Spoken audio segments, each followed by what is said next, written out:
This conference will now be recorded. So I gave you controls, Chris, so you should be able to share with oh, there you go. You got it. Okay. Yeah, that made it easy. Excuse me. Hi, everybody. My name is Chris Kaufman. I work for NOAA's Restoration Center in the St. Pete office.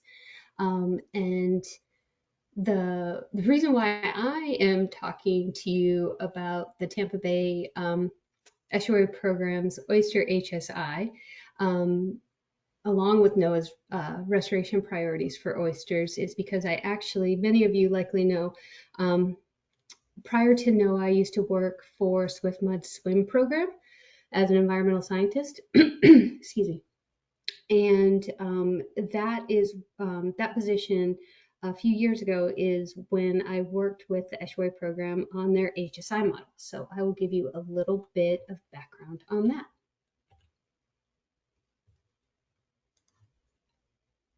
Okay, so dusting the cobwebs off.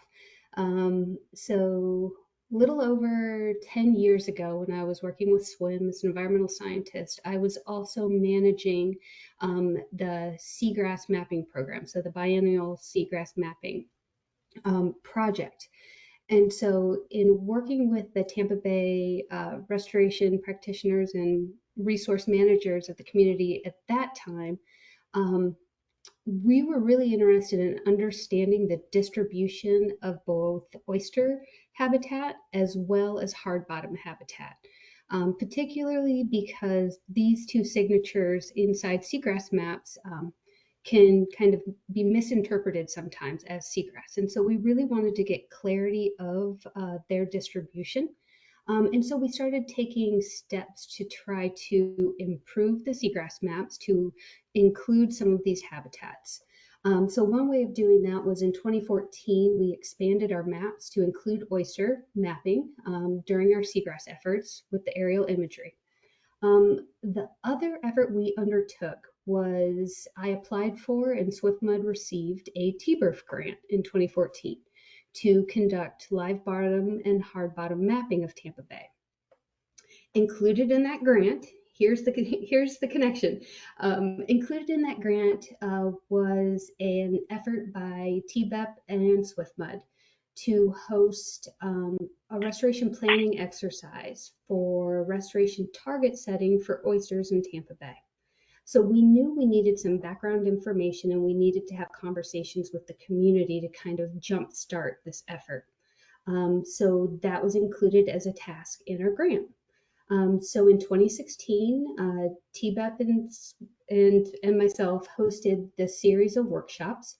And the intention was, again, to kind of start building out our understanding of oysters and for a habitat suitability index model that would support the future TBEP habitat master plan, which we now came out as of 2020.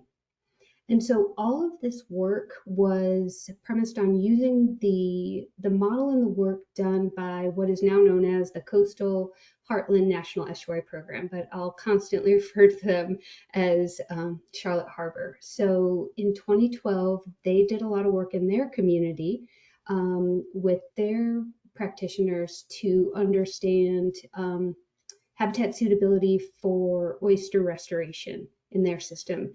And they built out a suitability index model as well. So we used that as our kicking off point for work in Tampa Bay. So that work starting in 2016 is now what is available at Tampa Bay Water Atlas. So that is what we now use as the Tampa Bay Oyster Habitat Suitability Index. So the HSI was started back in 2016 and is now available online for a tool for use. And so Carrie asked me to kind of bring us back to this time so that I could dig a little bit deeper and show you why, some of the logic and reasoning behind the components of the current HSI. And as we've kind of been exploring the background and reminding ourselves of this product, we're also identifying opportunities for updates. Just jumping right on, based on the efforts by Charlotte Harbor, by the estuary program and what they called their restoration suitability model, what we did is we facilitated conversations with Tampa Bay community, um, and reviewed that existing restoration suitability model for Charlotte Harbor. And so, in doing so, the group decided on including 5 factors for the Tampa Bay HSI. Essentially, what we did was we decided on 2 important exclusionary factors.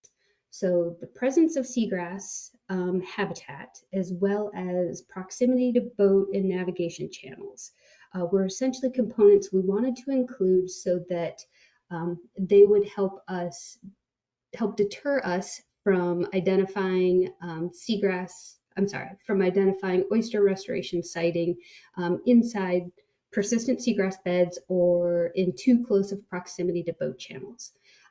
So those data layers were included in essentially our GIS model. So for those, what we did was we used Charlotte Harbor's footprint of the navigable water channel is 150 feet, adding a buffer. So anything too close or near that buffer would be identified as preferable to exclude, thus getting a low score. Same with seagrass habitat. So if seagrass was persistent for more than 2 years in a location, again, it would score low, so that it would deter you from siting in those locations. Now, the 3 factors that we'll dive into a little bit deeper today are the 3 components of the model that are really focused on environmental conditions that can influence the success and the survivability of oysters. And so that's depth, salinity, and sediment composition. So for these 5 components that we decided on, seagrass, boat channels, salinity, depth, and sediments, each of them had to be essentially scored. So we had to qualify what was most suitable about these conditions and least suitable about these conditions. So each one of these components got scored 1 through 3 for the conditions. And then essentially the model was very easy in terms of adding this data together. So it was the sum of each of these components gave you a total score. So your max score could be 15. So what I'll do is, for the components I talked about, depth, salinity, and sediment, I'll go through how we decided what conditions were least and most suitable. Okay, so for depth, similar to Charlotte Harbor, we, at the time in 2016, had limited information on both the historic and current extent, distribution and depth distribution of oysters, of our subtidal and our intertidal oysters. So we didn't have a ton of information to work with, so we were somewhat limited. But we did know that in relation to depth, the components of dissolved oxygen as it changes with depth and predation for oysters and disease also had a relationship to depth for these systems. And so what Charlotte Harbor did for their depth suitability, they based it on the likelihood of low DOs with depth. And so how they determined it was they knew for their system, based on their water quality monitoring programs, that they had little to no issue with low DO in depths of less than 1 meter. They also knew that they had the potential for low dissolved oxygens, but without large mortality events for oysters in depths to 1.8 meters, close to 2 meters. And then Charlotte Harbor is also well known for having hypoxic and anoxic conditions and events at their depths greater than 1.8 meters. And so in understanding how they built their depth based on dissolved oxygen, we too were comfortable with this in Tampa Bay. So the community at large, we too have a great water quality data set and understood our system well enough to agree with this kind of breakout of depth. So we went with this as well in terms of our scoring. So a most suitable would be the no issues with low DO at less than a meter. So that would score a 3. And then your conditions, depth conditions of greater than 1.8 would be less suitable or least suitable for oysters and score a 1. Interesting to note for everyone, for Tampa Bay at the time, more research and anecdotal evidence was coming out about our oyster habitats along red mangrove shorelines, prop roots, and seawalls. And so work had been done um, and research was coming out on kind of that habitat type. And so our community was really interested in making sure that we could look at depth distributions from the mean high water line down to the 1.8 meters of depth. So they really wanted to keep that mean high water line within kind of the footprint of availability for oyster. So for salinity, salinity information as it relates to oysters at the time was really dependent upon the Valetti et al. 2003 paper, where they went in to describe what a normal distribution in Southwest Florida oysters were from 5 to, at the time, parts per thousand was used. That the high growth, high productive oysters were found at 15 to 20. And then also the key point about the low tolerance of salinity for oysters, that what they were finding is that 3 parts per thousand for a duration of 2 to 3 weeks, if you had these low salinity conditions, that you would start to have oyster mortality events. And so again, Charlotte Harbor at the time did not have highly detailed salinity data across their estuarine system. To really focus on anything more than that low tolerance mortality levels. And so we too were comfortable with that as well. And so what they did in Charlotte Harbor through their MFL work had highly detailed, could identify to the river mile where the lowest tolerance, that 3 PSU, was found within a river. And so what we did in translating that for Tampa was we identified using the water quality data sets, identified our 2.5 PSU locations, and then water quality data, having that salinity, and did a breakdown again into 3 scores with using percentiles. And so based on these percentiles, the most suitable habitat for oysters would be locations that 60% of the time would have a salinity higher than 2.5 PSU.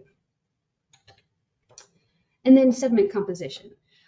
So again, Tampa Bay has the benthic environmental programs, or the monitoring programs, that collect percent seal clay data, so we have some idea of sediment composition within the entire system. And what we did is we used those data layers in GIS and reviewed the footprints of oyster habitat that we knew existed. And so we looked at those, and for the majority of the reefs that we could review, we saw that they were located in sediments that had less than 23% silt clay, so that they had that lower percentage of very fine sediments or muddy sediments. So again, we did a breakout into 3 scoring sections. So the most suitable habitat would be sediments that had less than 17.5%, so that we're in more of that very fine, and that muddier sediments would be those that would be least suitable for oysters. And so just to kind of circle back around for the tool itself, this is now available, like I said, on the Water Atlas. And, Carrie mentioned that a lot of folks are now using this to help prioritize or develop restoration locations for oysters. What we found is, based on that perfect score, a score of 14 and 15, which are the most suitable based on the data sets that we used in 2016, that those most suitable locations, they total over 17,000 acres of Tampa Bay. So there are acreages along the shorelines, in the tidal creeks and rivers, that are highly preferred based on this tool for the siting of oysters. But we do understand that for permittability and refinement of this data, that it is absolutely necessary to do your, finer detail evaluation of sites. But this is one step towards developing restoration projects. And so we just kind of wanted to note that, and that there is the potential to update the navigation channel layer as we learn more about the tolerances for salinity for oysters in the region. As we learn more about the sediments, things can be modified about this tool in the future.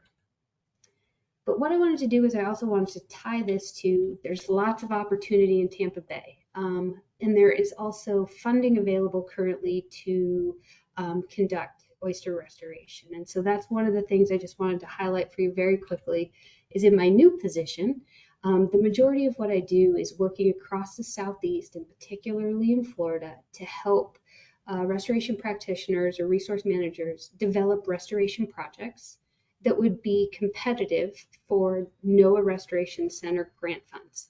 So for the last bunch of years, we have had annual grant competitions, and this is an example of 4 projects that were funded between 15 and 19.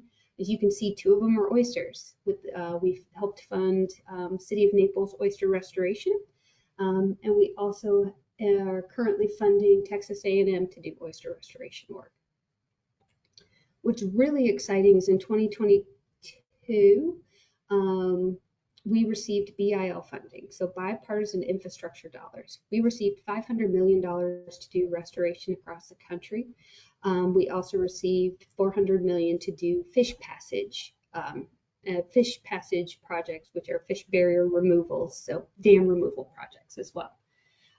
We have, as of last week, announced our selections for our first round of funding competitions. And so I wanted to highlight these for you. I wanted to share with you that large-scale oyster restoration projects are being funded in Florida. And so these are just great examples of, what the types of future projects we would be looking to fund in our next competitions. So we will be hosting an FY23 BIL funding competition that should come out and release sometime this summer. So feel free to contact me after this. I will put my email in the chat if you'd like to talk about oyster or any other habitat restoration type project. But just highlighting for you that $11 million is going to the Pensacola and Perdido Estuary Program to do oyster restoration initiative in Pensacola Bay. So they will design and permit 1,000 acres of oyster restoration. They will also implement almost 250 acres of that oyster habitat. And they'll also include planning for sedimentation controls upstream of those oyster habitats. So it's a very comprehensive project. So you can do more than just oysters. And then Restore America's Estuaries is getting $5 million to do recycling and reef restoration network operating in Florida, Alabama, Louisiana, and Texas. And then we're also helping to fund at $15 million the North Carolina Coastal Federation will complete their 500-acre oyster sanctuary that they've been working on for over a decade. So we will complete the last 120 acres of that using these funds. So this is the type of work, large-scale work that we are interested in funding. So please contact me afterwards if you're interested in our grant competitions. And I'll just say that these are the types of priorities that were included in those competitions. And that's what I'm here to help you with, is that a lot of folks are focused on oysters, but may not have a complete picture in their minds about how that relates to fisheries benefits. And NOAA, obviously being from NOAA Fisheries, we're concerned about essential fish habitat, and the fisheries benefits. So I can help you work through those types of priorities. We're also interested in regionally important projects using the siting tool to help prioritize where the most important locations to do your restoration. Um, Enhancing community resilience is another priority for us. Oysters have those ecosystem services that contribute to resiliency. So there's a head start right there. And then also in these new competitions, we're focused on providing benefits to underserved communities, as well as making sure that the communities themselves are engaged. So general stakeholder involvement, identification and inclusion of underserved communities in your planning and your project implementation is also important to us. And I will leave it at that. This is a picture of Naples Bay under construction.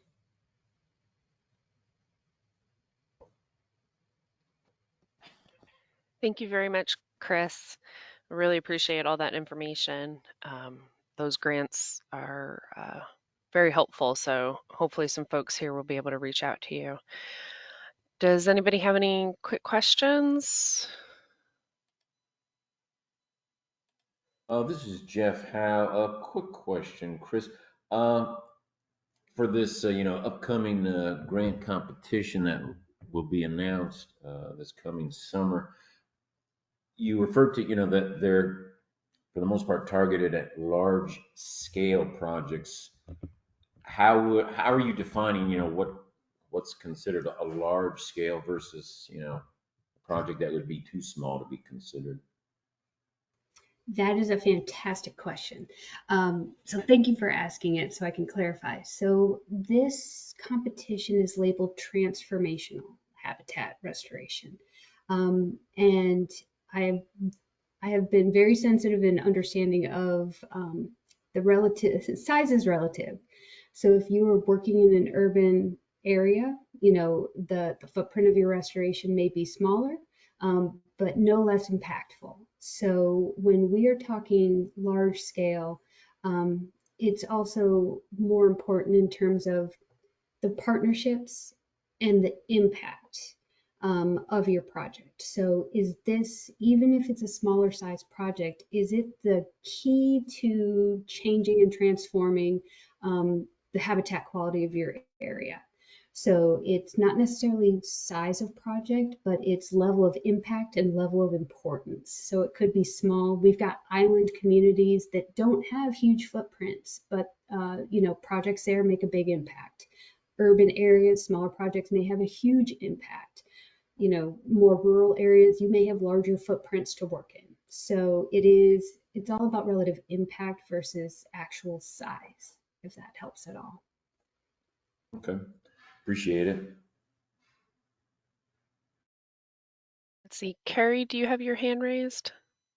Yeah, hi, Chris. I just wanted to make one point that FWC actually has a large-scale project that's currently being developed to update habitat suitability indices for oysters.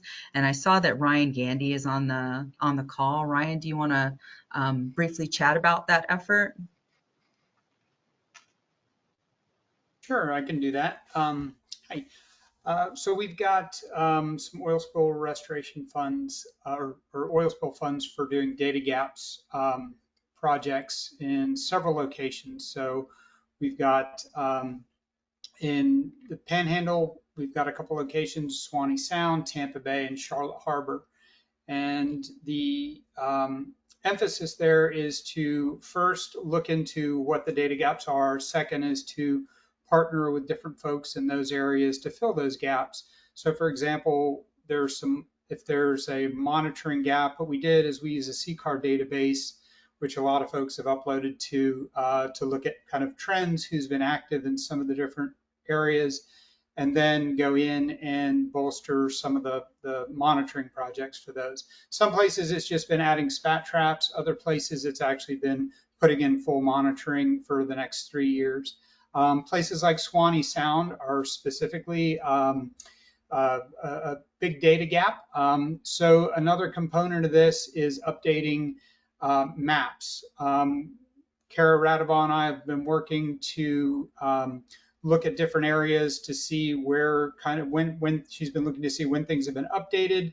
And then we came up with a priority list to start updating a lot of those benthic maps. Again, Swanee Sound rises to the top of the list for that because it's not a lot of information for especially submerged reefs up there. But also St. Andrew Bay, um, and then those are really the primary ones we're going to be looking at for the mapping right off the bat. But then we have further funding to look at other areas that might have some gaps. The other part of this, kind of the third or fourth part of this, is the HSI. Now, we don't look to reinvent the wheel in any part of this. What we've been really looking to do is work with different folks to find out what is in these different regions and where the gaps are. If we can support tools that are already there, by all means, we'd love to do that. The HSI really right now is going to not be focused on for at least another year, maybe year and a half, till we have gotten the mapping out of the way. We've got a lot of the monitoring. And then what we'll be looking to do is look in the different regions. For example, even with if we're going to focus on the Tampa Bay estuary. Chris, you mentioned that you guys were looking for possible suggestions on some updates and things like that. I think at that point it'd be good to get together with you all and talk about what you all have compared to some other models. I know there's been a conversation kind of at the national level about what is the appropriate HSI type model that would be great to implement across the board. One thing, there's a big consideration out of this, and we kind of learned it when we had a few staff that were really interested when we were looking to relocate a lot of our long-term monitoring sites in Tampa Bay, and they spun up a quick HSI and R. Really interesting thing. I think Steve Geiger's on here too. Some of his staff were working on that. It was really helpful in helping to relocate some of those long-term monitoring or more monitoring stations in the Bay. It also integrated some novel data sources that come from our fisheries independent monitoring group that collects a lot of habitat data, and it's just sitting there, and it's great resource to use. So I think a conversation later on about how we could help bolster if you guys are doing a new version of the HSI would be great, but also portability of the structure of the HSI. So, for example, if I'm a community, say X community here up on the Big Bend, and I want to do an HSI, if it's already tooled into a product on the web that's very structured, very kind of set in concrete, they can't really pick up the code for that and transport it over and run one for, say, steenhatching. And so that may be in some of those data gaps areas, we'll be exploring that, likely with an R package, so that there's some portability to it and ability for smaller communities or other restoration groups to kind of pull together something for their area if it doesn't exist. So that's kind of it in a real quick nutshell. Really, a lot of our focus right now is that Swanee Sound area, simply because it's very data poor, and we're really moving from Crystal River all the way through Horseshoe Beach, mapping, ground truthing, doing subtitle mapping. Also, we're working with the monitoring for that is actually going out and looking at densities and then mapping those individual reefs and comparing that to long-term densities. So a lot of things going on with this project, but that's it. I don't know if anybody's got any questions. I'd be glad to answer them. Thanks, Ryan. I really appreciate your information and asking for questions. However, if we could hold those and reach out to Ryan, I'm sure he can add in his contact information in the chat. We do want, yeah, I apologize. We've got No worries. a We lot got of a full folks. schedule. I know everybody's interested about these oysters. So Yep. All right. up next, we have Becca and Katie from FWC and using coconut fiber. And so hopefully, are they there? Do we have them? We are here. Can y'all hear me? Okay. Yes. Yeah, so Katie, are you the one that wants presenter controls? If somebody, maybe Carrie, I know you have a copy of our PDF. We're having a few technical difficulties on this side. Do you mind Sure. Do you want sharing? me to bring that up? Please, thank you. Sure.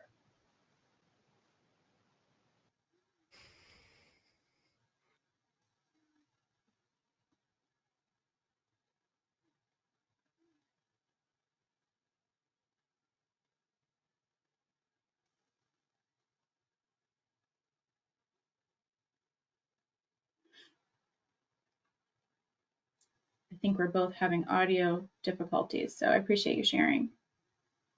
Is your presentation showing up now? I don't see that you're sharing, Carrie. Okay, hold on.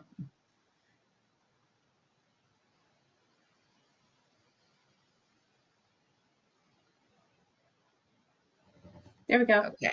How about now? Okay, good. Great, thank you. Well, good afternoon, everyone. My name is Katie Conchar. I'll be co-presenting with my colleague Becca Hatchell today. We're both really happy to be here to talk about our project entitled, as you can see here, the use of biodegradable core for subtidal oyster habitat restoration, and how we've tested 2 different reef designs in Northwest Florida. So this work was sponsored by the Florida Fish and Wildlife Conservation Commission, my former affiliation and Becca's current affiliation, and the funding was provided by the National Fish and Wildlife Foundation, as well as the state of Florida.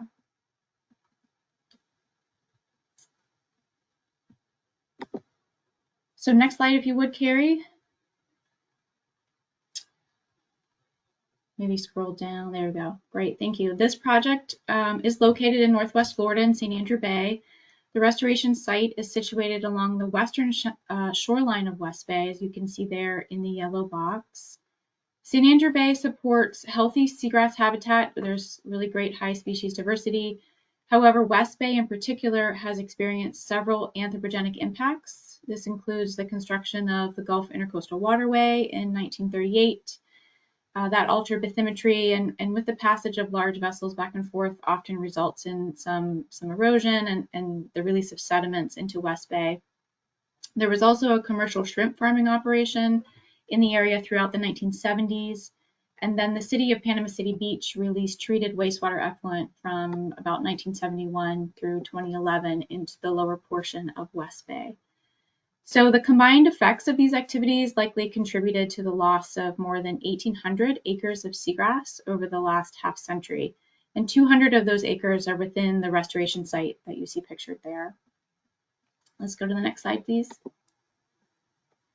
So many of those impacts that I just mentioned have been addressed, and following the Deepwater Horizon oil spill in 2010, when more funding became available to restore or enhance oyster habitat, the Fish and Wildlife Commission submitted a proposal to the National Fish and Wildlife Foundation to build new oyster habitat with the goals that you see listed here in mind.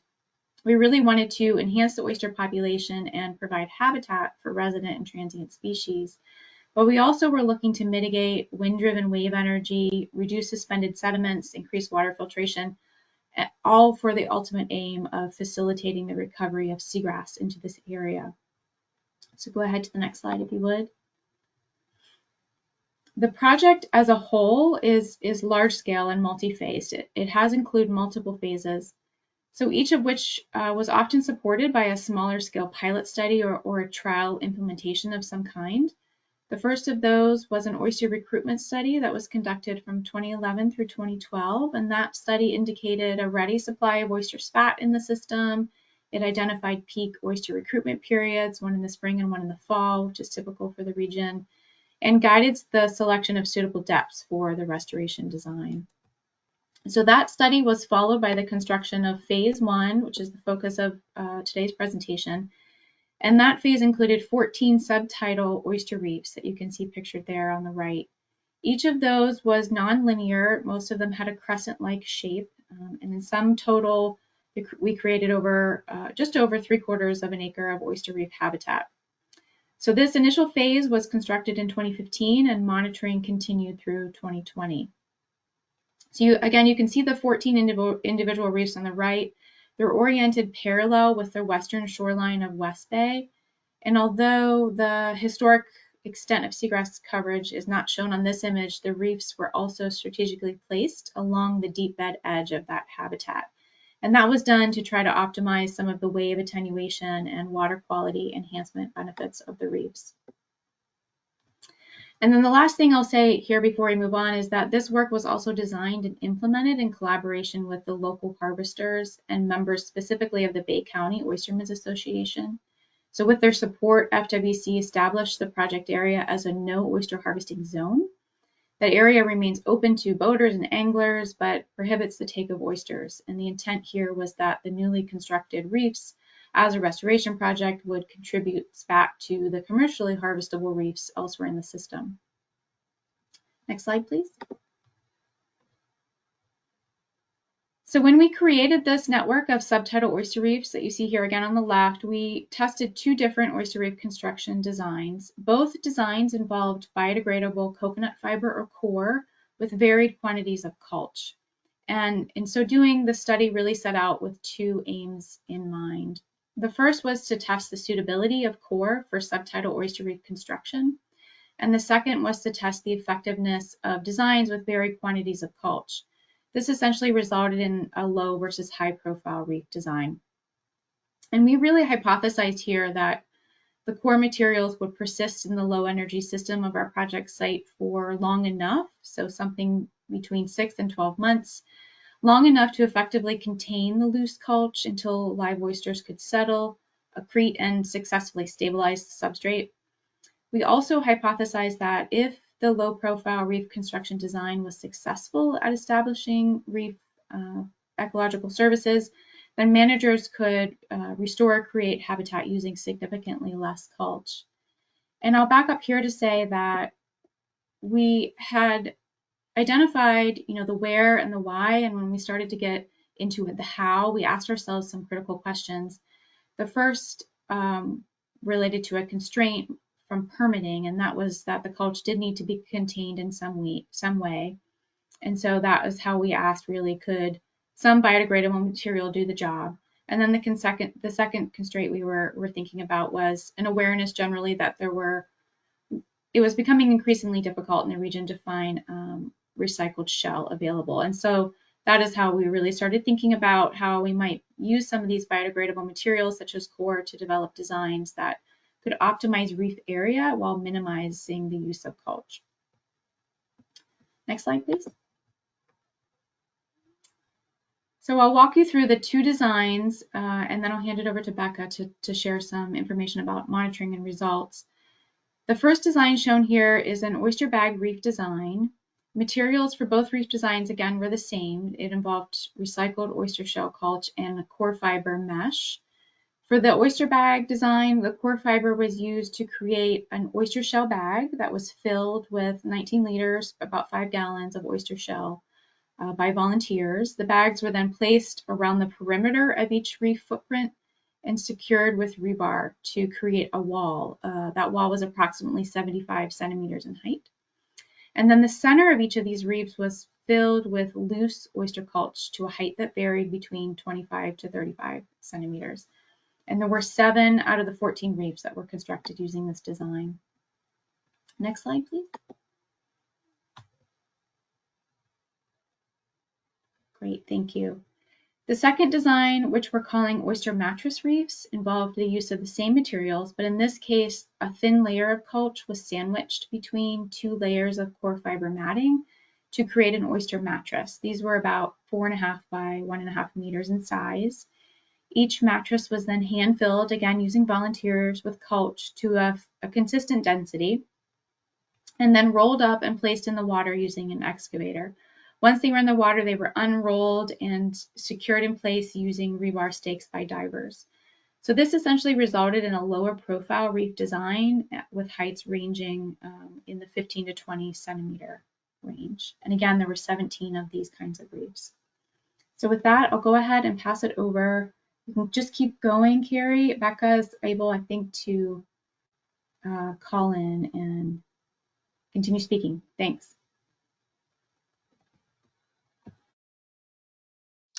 Yes, thank you so much, Carrie, for sharing the slides. I ended up having to download the app, so that's what I'm talking on today. Can you guys hear me okay? Okay, perfect. So for monitoring on this project, we, as Katie mentioned, we did a minimum of 3 and up to 5 years from 2016 to 2020 for a series of metrics, including core fiber, decomposition, reef aerial dimensions, reef crest height, mollusk percent coverage, density, and size frequency. So to look at our core material, we assess this qualitatively by manually grasping and pulling on the fiber strands to test the tensile strength and to make note whether the fiber would stay intact, if it would pull apart, or would be no longer present at the time of monitoring. For all of the oyster habitat monitoring metrics, we followed recommendations outlined in Baggett et al. 2014. Since this project did rely heavily on volunteer participation for monitoring, we used the more generic term mollusk instead of oysters for the data collected, even though oysters were the primary species observed. Go to the next slide, please.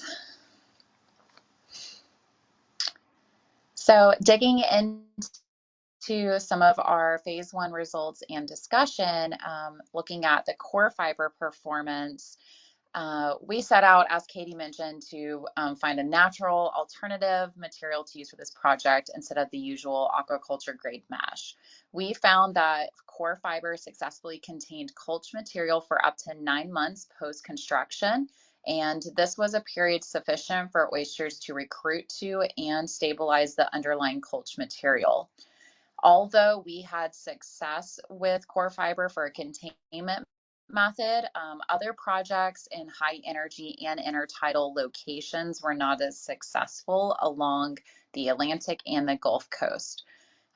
However, one project that we were talking with someone from TNC in Great Bay, New Hampshire, actually, they had their core fiber last over like 2.5 years so far from our last update. And theirs is also a subtidal oyster reef habitat restoration project in a low energy area.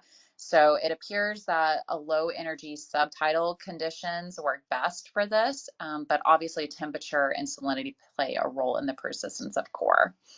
Next slide, please. So when we look at our oyster reef habitat monitoring results, you can tell from 2016 to 2018, reef area on the mattress reefs, and that is the light gray bars and the graphs, and the dark gray is the bag reefs.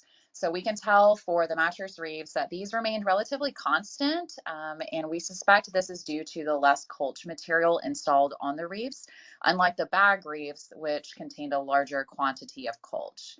And after the first initial peak of settlement 1 year post-construction, the bag reef saw an increase in the reef area, but also a decrease in height, suggesting that the culch spread out and therefore lowering the height and increasing the area.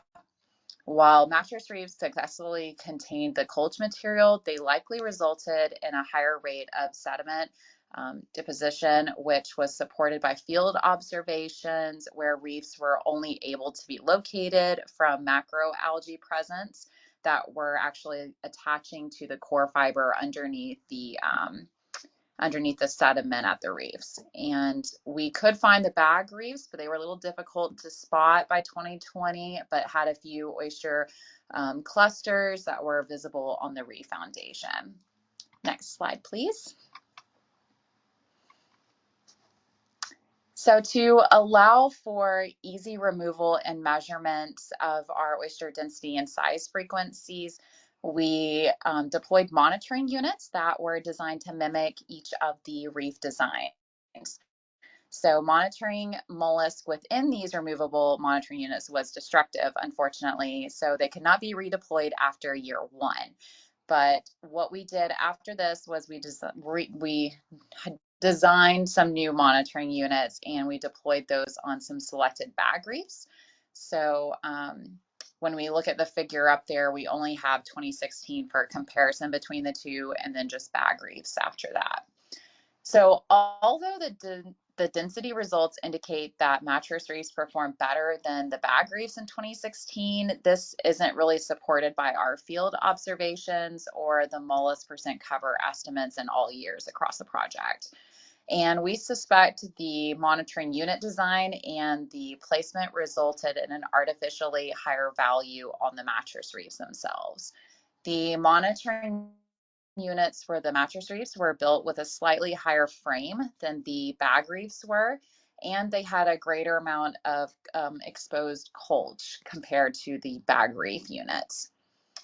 The mollusk percent coverage monitoring was the only continuous measure of live settlement across both reef types from 2016 to 2020. The results likely provide a better picture of the performance of each reef and due to the challenges mentioned above for the monitoring units.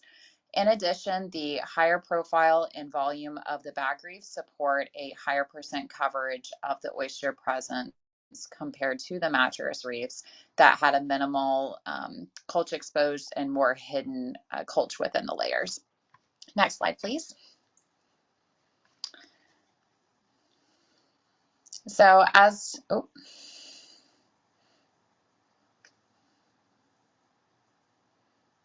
slide 14. Thank you. So as I mentioned, the monitoring units, we were not able to redeploy these for the mattress and bag reefs after 2016. And so for size frequency, these can only be compared for 2016. So aside from a general lower mean of mollusk shell height on the mattress reefs, there was really no statistically significant difference in distributions between the two reef designs in 2016. When you look at panel B, you can see there's a shift of low recruitment of mollusk from small to large sizes and from juvenile to adult size stages. The few numbers of the individuals observed in the larger size classes in the study reflects also a concerning trend that we're seeing elsewhere in the region. But overall, phase one set out to test the suitability for a core for subtidal oyster reef construction, and we did find that the low energy subtidal conditions seem to be the most suitable for oyster reef construction using this as a containment method. And we also wanted to test the effectiveness of using less colch for the reef designs, and this resulted in the low versus high profile. And what we found from this is, like every other study, height matters a lot on the reefs. And so therefore the volume of colch also matters for this as well. Next slide, please.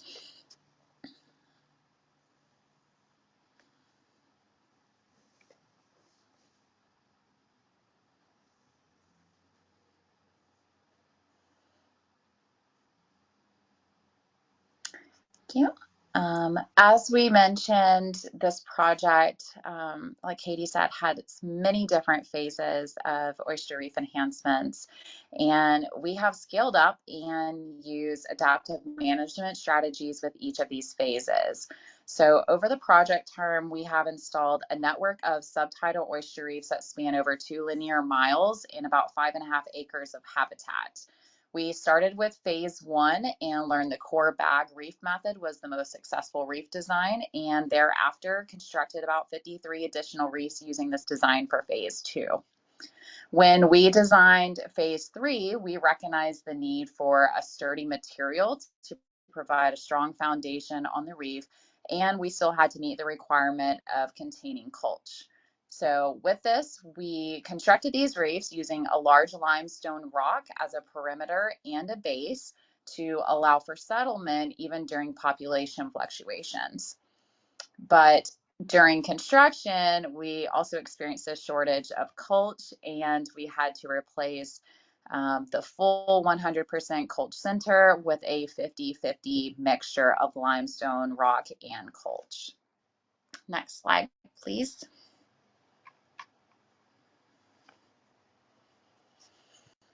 So after implementing these 3 oyster habitat enhancement phases, we have many recommendations moving forward. We first would recommend implementing at minimum 1 smaller pilot study and to monitor the reef's success for at least 3 years, 1 year after major settlement to a new material, and 2 years after to capture any patterns to determine if design and or conditions are ideal. Lessons learned from phase 1 and phase 2, a longer monitoring period between those phases may have changed the project design to longer lasting properties like large limestone that would have been less likely affected by storms and more structurally sound. We did have Hurricane Michael come through our project area. So right after phase 2 in 2018, before phase 3. So we did experience a lot of sedimentation on these reefs and also displacement of mulch. So with phase 3, we recognized there was a need for more sturdy material to be more structurally sound. So the initial data analyses and field observations, though, indicate that there's decreases in reef height and overall substrate degradation over the project term for all phases. However, the oyster shell has degraded the fastest, and the small limestone rock is also subject to displacement. Because of this, we would only install large limestone rock moving forward for a continued persistence during oyster fluctuations. Next slide, please. And, on that other one, I skipped over this a little bit, but we also emphasize the need for a greater reef profile whenever possible. Our oyster height reefs were limited due to permit requirements. And also to mention too, as our project was pretty experimental in nature, we have learned the best monitoring techniques as the project has progressed, such as switching from monitoring units to diver surveys to measure our density and size frequency on the reefs. So I would be selling this project short if I also didn't mention all the many other seagrass studies and restoration efforts we have completed in addition to the oyster reef enhancements. Within our project goals, we mentioned the benefits of enhancing oyster habitat within the bay and our hope to ultimately assist seagrass recovery through natural recruitment and transplanting efforts. With this in mind, we strategically placed the reefs along the deep bed edge of historic seagrass habitat and completed a series of seagrass studies and restoration efforts. We have looked at light availability levels for seagrass across the site, assessed seagrass health for donor material in the bay, tested transplanting success with a small-scale seagrass restoration project, and thereafter genetic testing. And most recently, we have completed phase 4, which is our large-scale seagrass habitat restoration project that covers a little under 8 acres of transplanted seagrass. So what is next for us? We are currently working on project reports and publications, and we'll continue to monitor phase 4 for the seagrass restoration. And we have a lot of lessons learned from this multi-phase restoration project in West Bay, St. Andrew Bay, and we look forward to sharing them with everybody.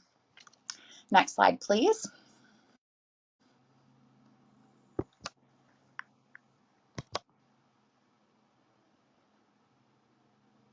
So if you guys were interested in reading a little bit more in depth on the phase 1 publication, I have shared a shared it link up there in blue at the top.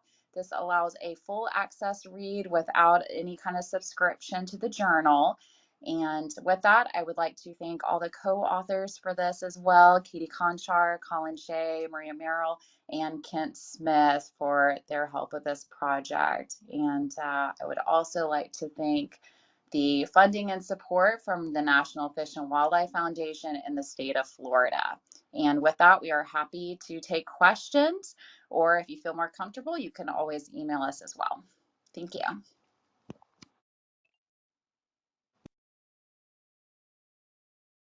Thank you very much, ladies. Do we have any questions? I don't see anything in the chat. Cam, go ahead. Hi. So do you notice any change in the fish community, or I mean, due to presence of those reefs, or changes in water clarity?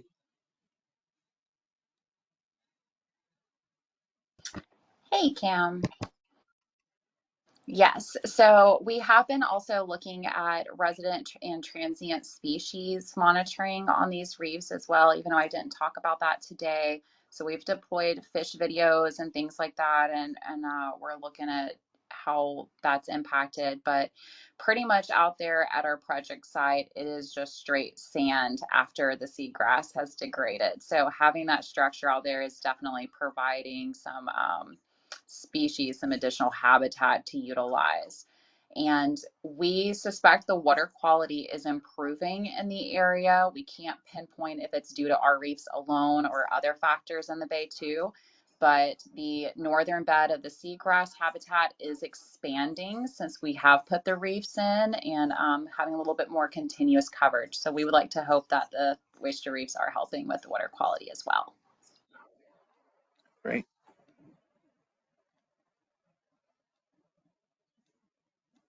Thank you for that.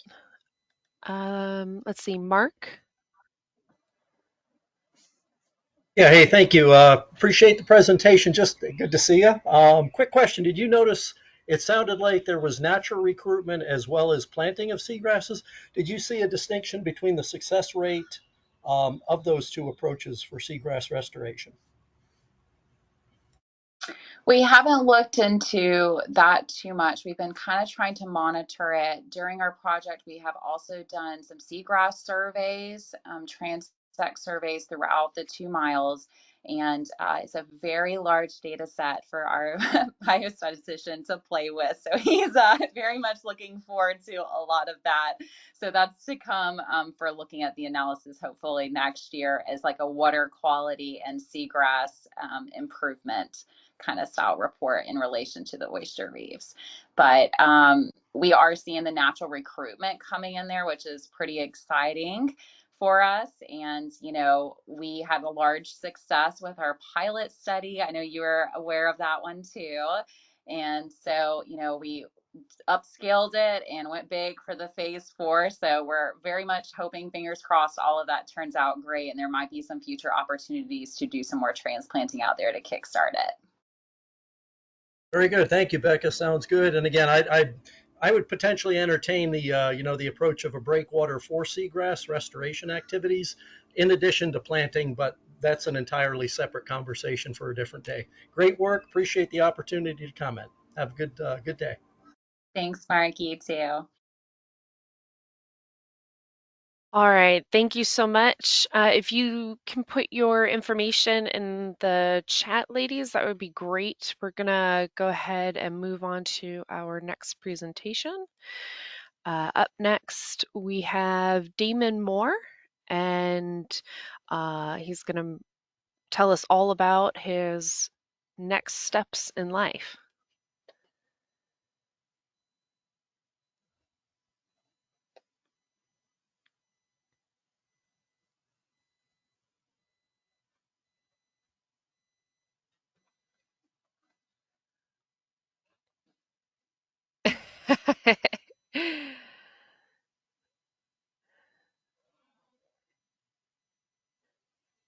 All right. Does anybody hear Damon or see Damon? No. Neither at this time. He came Okay. back. Oh, Yeah, I see him. I can't hear him. okay. We see you. I don't know that anybody can hear you. There you go, Damon. No. Nope.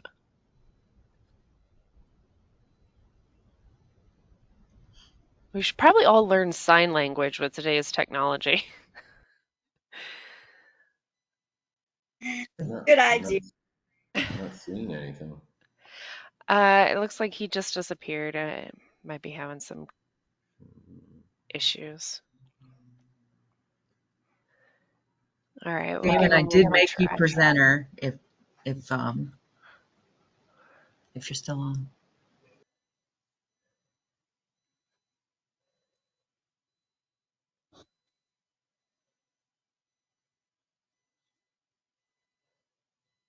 Okay.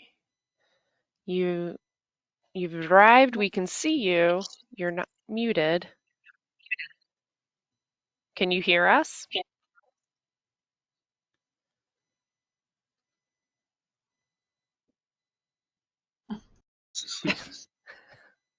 The chat's great, guys. Thanks.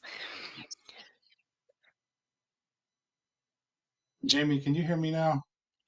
We can. All right. Okay, take it away, Damon. Thanks so much. Can one of you guys bring up that presentation because I can't get it to go up on my end? Carrie has those tech skills.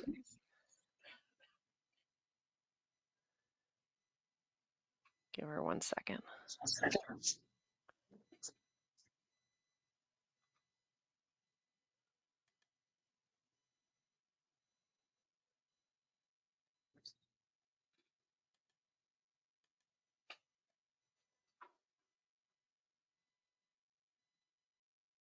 All right, I'll go from here. So I'll be real brief on my next steps in life, but a lot of you guys have heard I started a nonprofit called Oyster River Ecology. It's focusing on doing habitat restoration work in the Suncoast area, so Hillsborough, Pinellas, Manatee, and Sarasota County.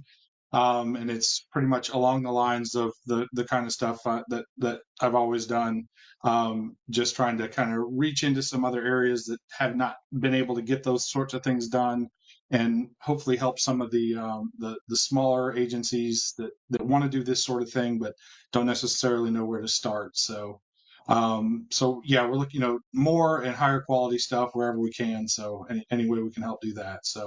But given that the theme of the day was about oysters, I did want to bring to everybody's attention another permitting avenue that's relatively new that I've put in the first application through this method with the restoration aquaculture for oyster restoration. Some organizations have done it with clams, but I'm in the process with the first one for oysters.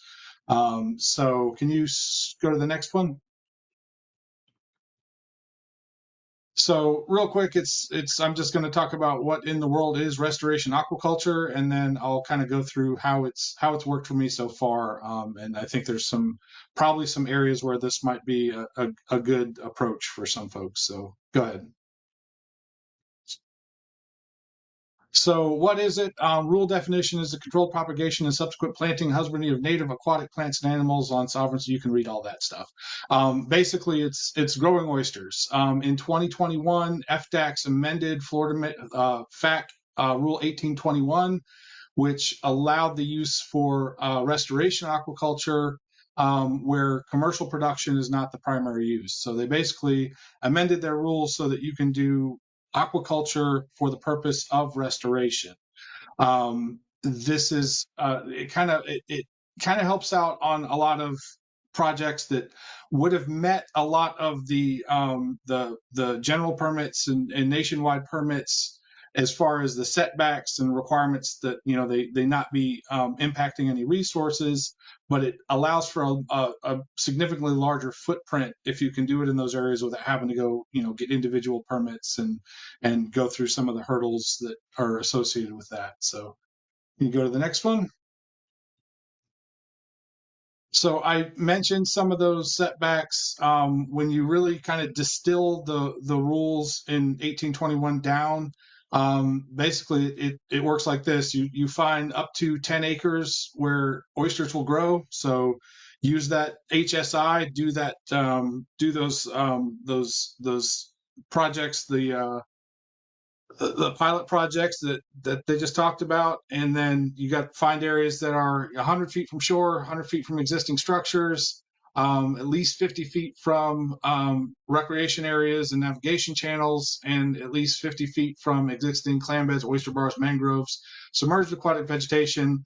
Though if FDACS determines that it's high quality areas like that, they may increase that setback as well, also based on feedback they'll get from other agencies in their commenting period. So next one. So if you go through all those setbacks, you find areas that are like this. This is the footprint of the first area that we're going after. This is right in the city of Palmetto, but it's simple enough that somebody with very low technical skills can do something like this in Google Maps. I did this one myself. So basically what, you follow all those setbacks, you can find areas like that. Chris mentioned one of the hard things you have to figure out is what that ultimate controlling depth is. We looked at that, and this area falls within the 14 and 15 highest desirable score in the Tampa Bay habitat suitability model. But even beyond that, we actually 1 year ago today, Sherry Swanson and Sean Swartz and I think they're both on the call. We're out in the Manatee River locating the deepest bars where we find suitable live oysters. So we use that elevation to determine like the maximum depth. So setbacks on that, and then depth based on the particulars of the system you're working on. So you can go to the next one. So this is a lot of text for a slide, but this is kind of an important part, but this is kind of how the process works is you submit an application to FDEX for review. It's a $200 fee. FDEX, they handle title determination. They call you back to do your site inspection and resource assessment because they just don't take you on your word that there's no seagrass in there. They handle their interagency review and public noticing, the state agencies they work with there. The federal arm of this is the permitting's through the Army Corps of Engineers through a programmatic general permit between FDACS and the Corps. And that's where old Mark Schramek gets to come in and have a look at that, I suppose. Honestly, Mark, I'd be honest, I'd be interested to see where you get noticed on this thing just to make sure that you get to comment on that. They also bring this to the Board of County Commissioners. They have you provide all of the property owners within 500 feet and send letters to everybody within 500 feet of the lease areas. And they also publish it in a local newspaper. And if assuming that everything is honky-dory after that, it goes back to the state, and it's the governor and cabinet has to approve it through the Internal Improvement Trust Fund.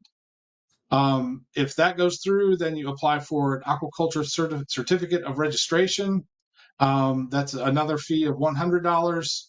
And then the aquaculture activities have to be done in accordance with the best management practices that are well established there. And then you execute a management agreement, and there's an annual fee it's based on the acreage, and it's about $26 an acre now. So the process for that relative to individual permits is a lot more cost effective and a lot easier because FDAC staff does a lot of the heavy lifting on this side of it. But again, their setback requirements, everything else are, they're pretty, you're not going to build a breakwater along the shoreline with this. This is specifically for low profile reefs that exist in these kind of ideal habitats with very, very little chance for impacts to other existing resources. You can go to the next one.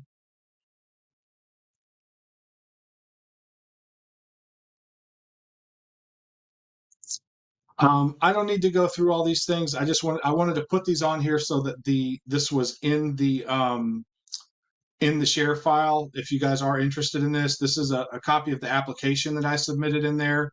So Carrie, you can just flip through these other ones.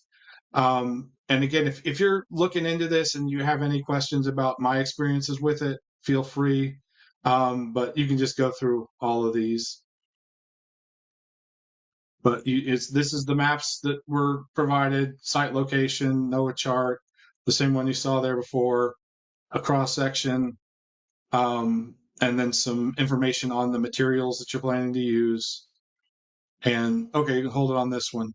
Not related to anything I just told you about restoration aquaculture. I just want to make sure everybody was aware of this resource that's out there. It's, I don't know, a year or so old there, but really, really good planning guidance from the Nature Conservancy and Society of Ecological Restoration for sound planning of doing any kind of shellfish reefs, so clams and oysters included in that.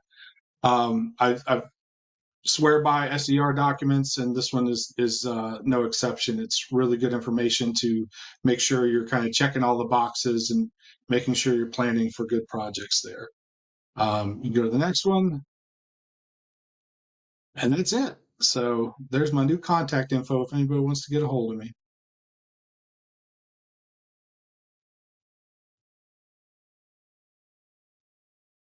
Thanks very much, Damon. I appreciate all the information and look forward to seeing you in your new role. If you could maybe put your contact information in the chat, so if people need to copy and paste it, they can do that. I'm not sure that we have time for questions. I do see something in the chat. If Mark and Will, do you guys mind maybe reaching out to Damon separately? We have time for questions, Jamie. Okay, you're okay. All right. So Mark, just go ahead and ask your question, please. Yeah, so it wasn't really a question. It was just a clarifying comment to Damon's point. Damon, always a pleasure to see you in your varying capacities. Glad to hear you're doing the good thing for habitats. Appreciate it. So yeah, SAJ 99 is a permit specific to live aquaculture bivalve cultivation here in coastal Florida. And it's on a case-by-case basis, right? Depending on the Corps project manager and the information in the benthic survey, whether or not the Corps of Engineers determines whether there would be an adverse impact to what we manage as essential fish habitat. But we can follow up on offline on that, Damon. And what I'd really like to do, if opportunity allows itself, is to kind of go out and ground truth some of these sites and see some of this on the ground work that's proposed. Appreciate it. Yeah, we're due to swim some of these sites, Mark. It's been too long.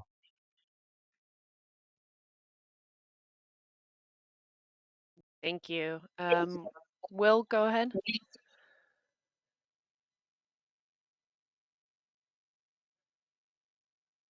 All right.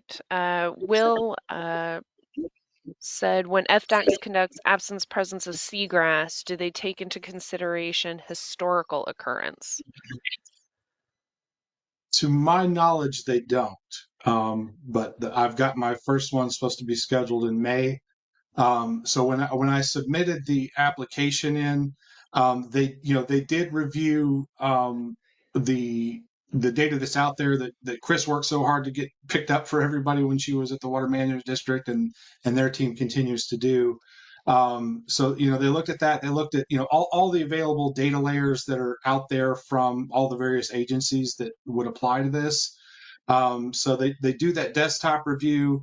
And the first thing I do is I go out there and I ground truth the whole thing because I don't want to waste a bunch of time anyway. So um, I don't know that they would look at if they suspect seagrass had ever grown there in the past, that they would deny it.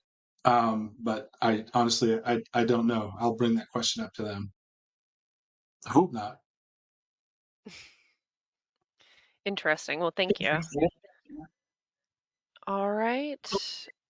Going once, going It looks like twice. Steve has a question. Steve Geiger says, kind of a question. I assume in a restoration lease, there's no requirement for annual planting of seed. So that did come up because originally I didn't see the need to plant seed, but it is through this permitting process, it is a requirement to actually put seed on there. So you can see in that, if you go through that permit, they have what your plans are for introduction of seed. And there's a minimum requirement. I put 85,000 seed per acre, was the number I settled on there. And they want you to kind of review that, and they have it listing for what you would add annually, but I think that's kind of based on the idea that you would be harvesting for restoration purposes. If it doesn't work and you don't have a good reason why it didn't work, like a DO condition that year, or low salinities or something in that year, I would not be looking at trying that over and over again. So that's another good reason to Becca's point about doing the pilot projects. So that's all I know to rattle off about that point. All right. Carrie, we good? We're good unless there's any more questions. I don't see any. Yeah. Okay. All right. Well, thank you so much, Damon. I appreciate your time and your Thanks. information. All right. Our next speaker is Bill Pine from the University of Florida, and he's here to give us some lessons learned from oyster research. Thank you so much, Bill.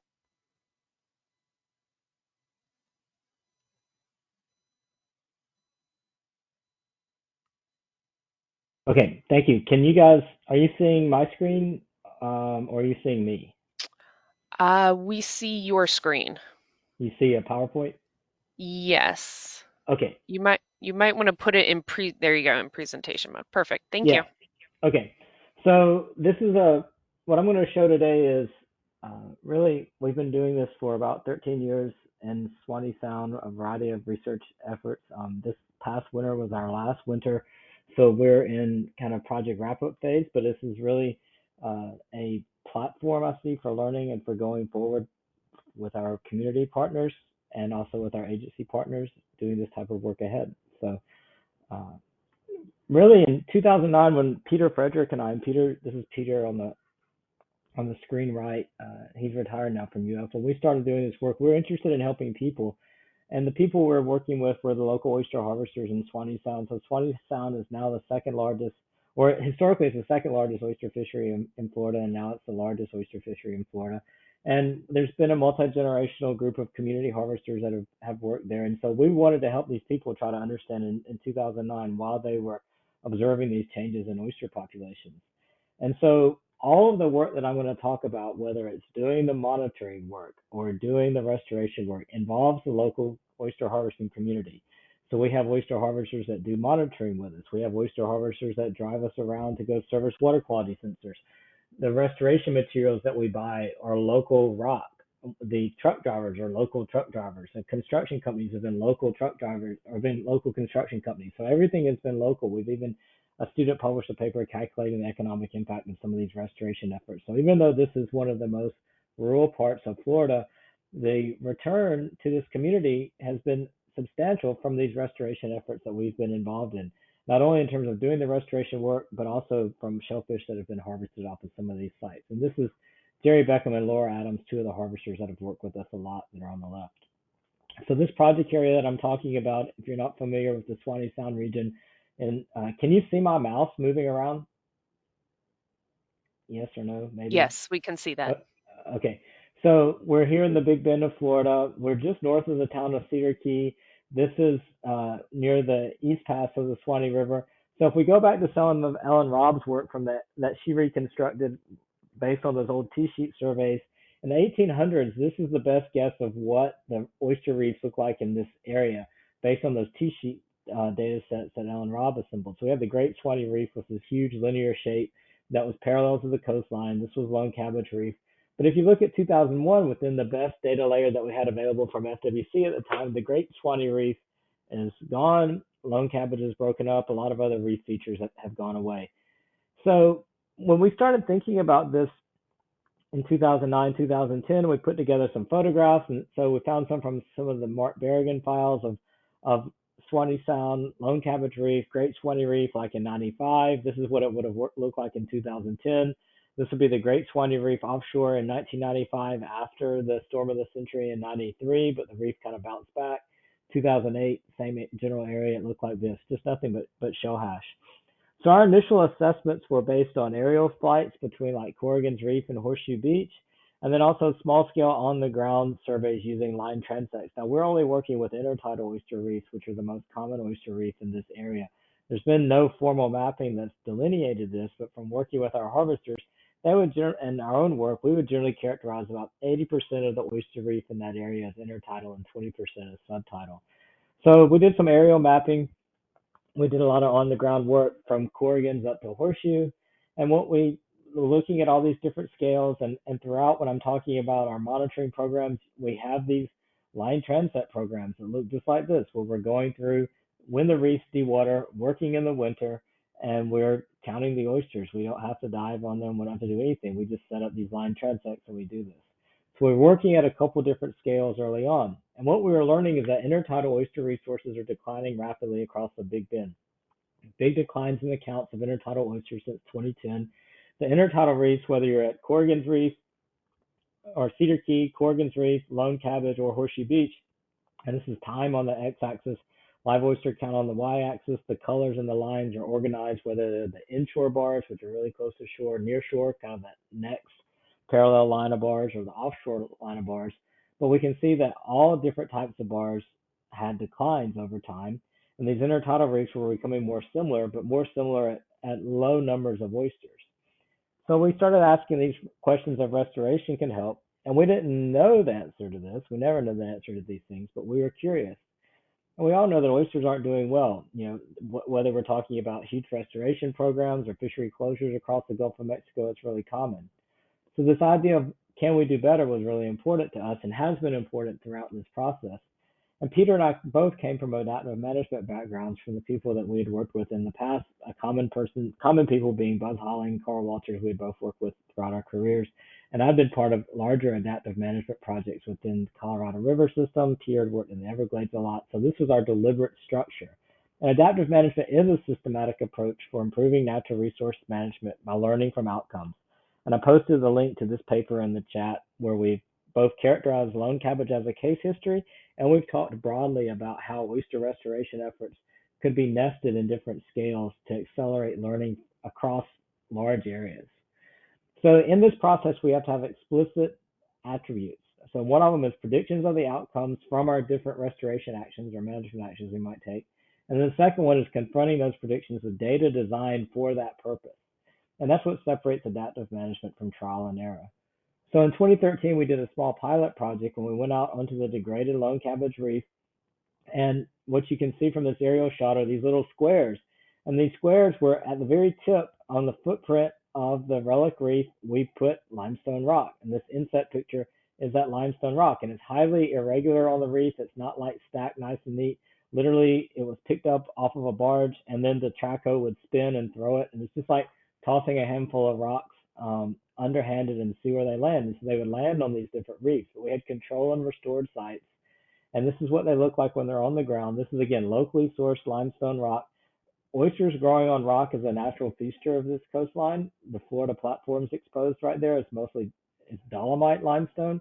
So when people talk about limestone, there's a lot of different types of limestone. This is really soft limestone. This is not like construction grade limestone. You can hit it with your hammer and break it.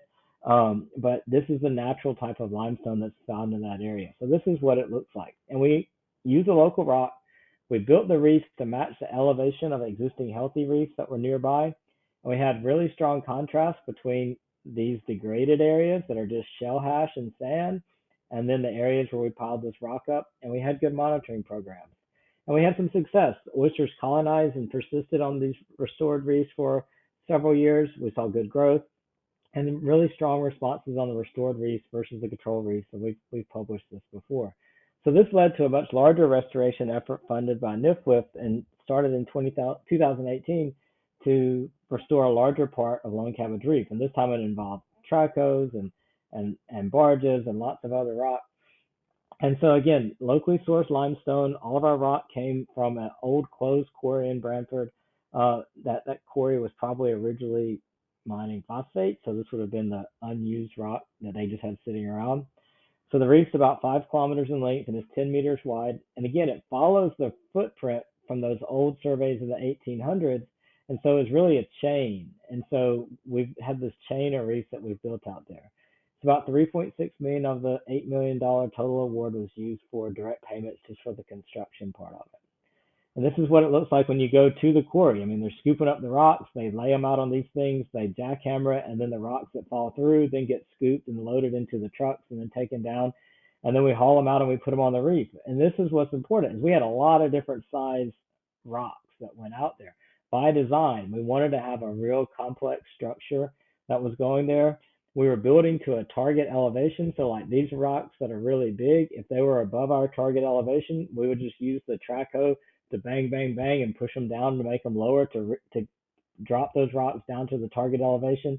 And we have a lot of documentation explaining how we did the build, where and the elevation that we chose, and all of these types of things. But on average, across our whole 5 kilometers of reef, the elevation response was about almost zero point 0.4 meters on average was the change. So we built up the reef almost zero point 0.4 meters on average. Some places higher, some places lower, but it was about zero point 0.4 meters was the elevation change that we had.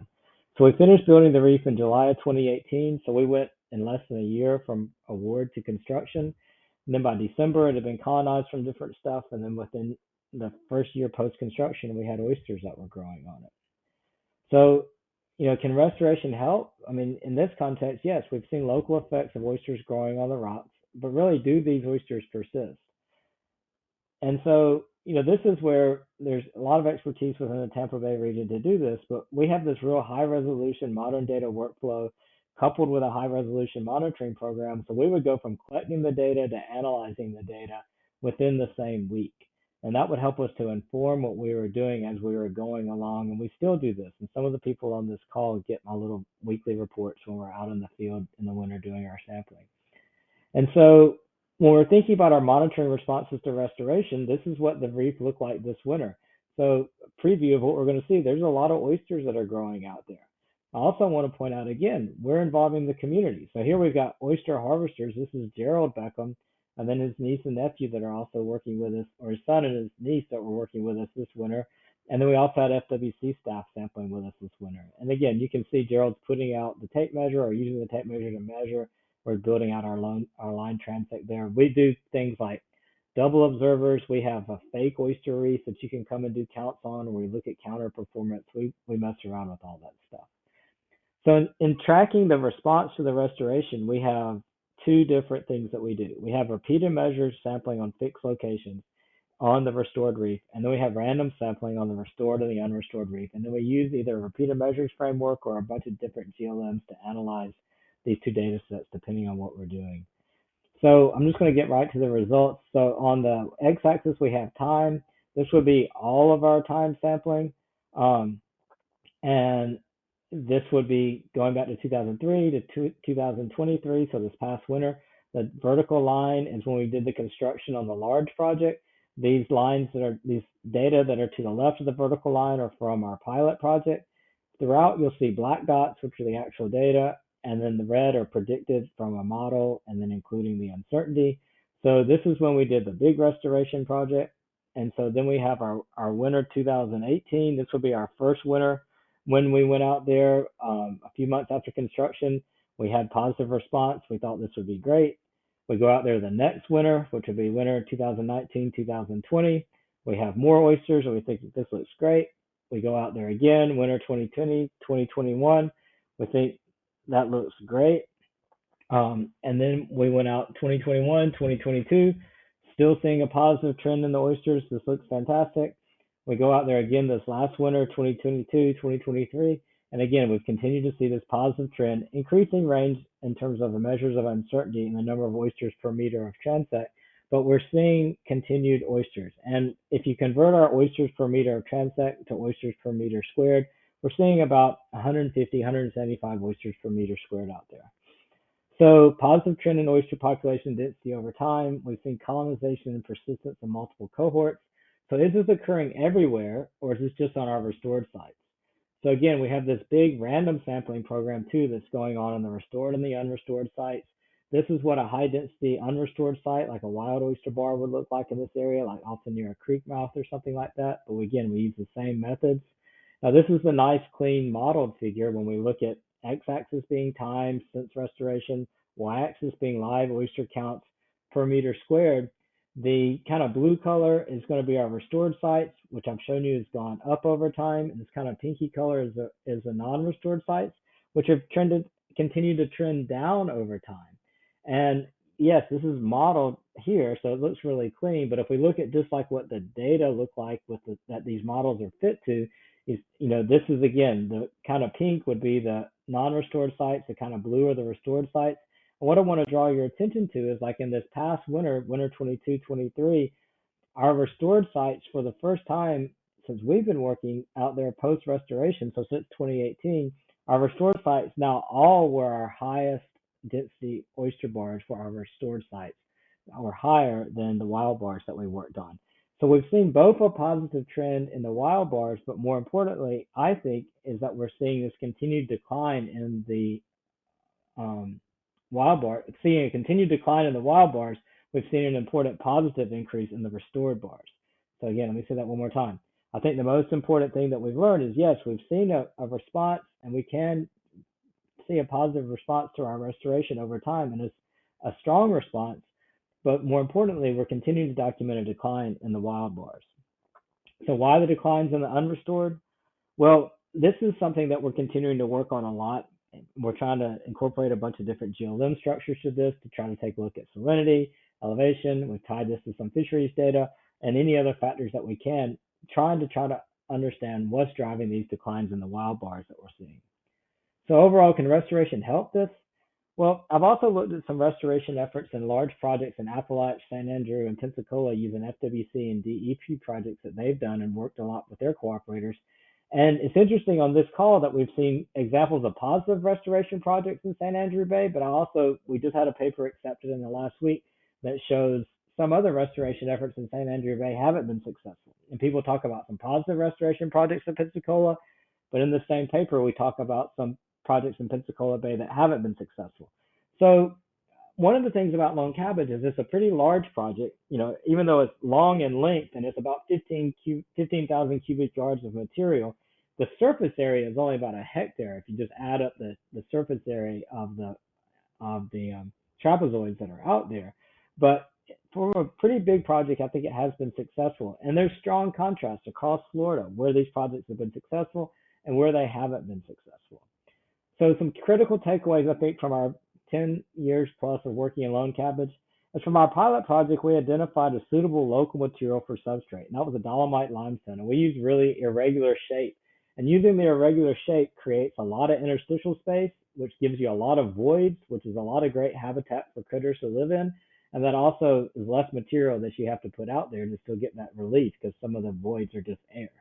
And critically, we learned that Lone Cabbage was substrate and not recruitment limited. And that simple idea is really important. Very few restoration projects do I see are they able to clearly identify going into the project on whether they're substrate limited or recruitment limited. They assume that they're substrate limited. Because if your project's recruitment limited, you need a completely different response to restoration than putting out more substrate. We designed the reef so the elevation is similar to nearby viable oyster bars. And so again, our average was 0.36 meters. And we also had a really complex reef structure. If you look at the elevations on some of these really large projects where they've used gravel kind of sprayed off the barge, the elevation response is like 0.05 to 0.1 meters, according to some of the agency staff that I've worked with on this. So more restoration, if we were going to do a Lone Cabbage style restoration just to document the loss of area that we have identified from our surveys, it would be more than $500 million just to replace the known losses in the region. And these losses may also be accelerating, which makes the recovery more difficult. This is really important because it goes back to saying, yes, we like to point to restoration, but we can never restore our way out of this problem. We've got to understand why these wild bars are going away. And this is in an area that's some of the most remote coastline in the Gulf of Mexico. Most of the uplands are in state or federal protected land, very low human population density. We're not talking about a Tampa Bay type development here. And I also think people need to be aware of that the risk of hysteresis and alternative stable states in these systems is real. And we've shown this through simulation and some mathematical work with Fred Johnson. And what I mean by that is we might observe the system, say we want to be at A and now we're at B, and we think we might just have to do some restoration to help nudge the system from B back to A. Maybe we're looking at old documents that say, here be dragons over here, and then over here there used to be a lot of oysters, and we want to go from B to A. Well, it might not be this linear response. The system may have changed, and now we're down here like at C. And if we're at C and we want to get to A, it's a really perilous journey and a very difficult one to get from C first to B and then back to A. And that's what I mean by hysteresis and a change in stable state. And we've shown this mathematically. This is very real risk for oyster populations. So as Lone Cabbage is a success, and we feel strongly that the project offers a framework to advance learning beyond this scale. I think the project itself is a success. And we're excited to share this with you. Anybody that wants to work with us on this, you're more than welcome to. We're publishing the work as fast as we can. I'll give as many talks as we can. It's a platform that people can build and learn from. But to be successful elsewhere, I think these types of projects done like in this adaptive framework that we've done are going to really require a commitment to a process to tackle these super complex issues. And it's that commitment to the process that I think is the part that's the hardest. It's not saying that you're going to do it, but it's like actually doing it. And that's what I think is people really have to reflect on is, do they have the commitment to make it happen? So thank you very much for this opportunity, and I'll be glad to chat about this offline or at any other time going forward. I'll put my contact information in the chat.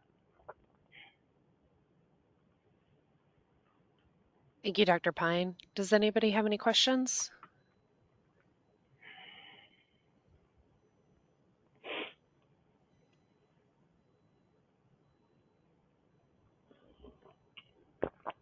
Oh, silence. It was that informative. Oh, yeah. Okay. Well, thank you. if anybody, sorry? Okay. If anybody does decide that they have questions, as Bill mentioned, his email contact is in the chat box. And thank you so much for participating with us today. And hopefully you'll decide to continue to participate in these meetings. Let's see, our next presenter, we have some updates on some current oyster restoration projects. So the first one is Sherry Swanson with Manatee County and the Manatee River Oyster Restoration Project. Thanks. Do you have the presentation? We do. Do you want me to pull that up for you, Sherry? Yeah, unless you're wanting me to share it, which either way, I can make you presenter. Yikes. John, you want to present it? I don't have it pulled up.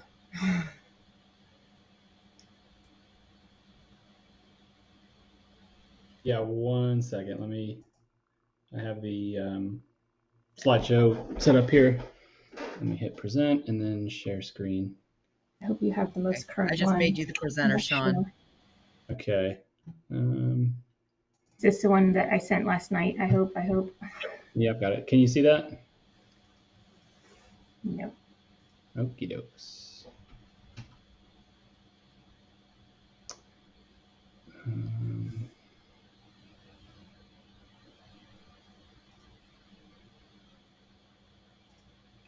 I can't see anything yet, Sean. 1 sec. Yeah. How There you are. about that? Yep, Yes. we can see it now. Okay, cool. All right, Sherry, you want to take it away and I'll hit the slides? All right, so Sean and I are here to give you a brief update on Manatee County's oyster restoration progress. Next slide. So we're going to start by giving a quick update on our grant-funded projects as they make up the bulk of our near-term activities that we'll be doing. Manatee County has a number of these projects at various stages of development that will be used to fund large-scale restoration in the Manatee River. This includes grants with several partners, including GSI, Sarasota Bay Watch, Sarasota Bay Estuary Program, and Oyster Reef Ecology, including the project Damon mentioned he was working on in Palmetto. We have spent the last 6 to 8 months moving these projects forward, developing grant work plans with the grantors, working with our attorneys and getting these grants executed with the commissioners and set up fiscal accounts. We've also been developing and approving and executing sub-recipient agreements and scopes, and happy to say we are almost there on several of these. Of interest, perhaps, is our development of research and monitoring goals with one of our partners, GSI. We actually have another call with him this afternoon. We'll be hoping to incorporate seagrass and recreational fish metrics to assess reef success. We're looking to incorporate methods for intertidal and subtidal oyster restoration and perhaps quantifying some to be determined ecosystem services. During this time, we've also been submitting new grants to add more oyster projects and in some cases to fund deficiencies that are showing up due to inflation and some project changes. We hope to kick off the Orange State Appropriation Grant this June, which will be starting out with a fast-paced, data-rich master plan to help us identify the best permittable locations to implement oyster restoration in the Manatee River. And then close on the heels of that project, we expect to be the FWC State Wildlife Grant funded project, where we will be permitting to build 0.2 acre subtidal oyster reef near US 41. So that's what we have on the horizon, and the rest of the slides are going to go pretty quick. Next slide.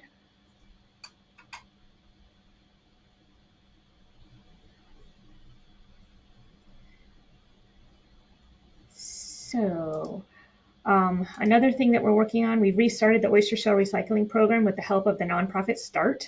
We are now working directly with Waste Pro for twice weekly deliveries at Geraldson Farm. These come in between January and May of each year. We hope to collect 40 tons each year. The first of the 3 years is funded by the Sarasota Bay Estuary Program, and the 2024 and 2025 years will be paid for through the FDEP appropriation shown on the previous slide. I'm realizing you have a, well, go ahead. Next slide, please.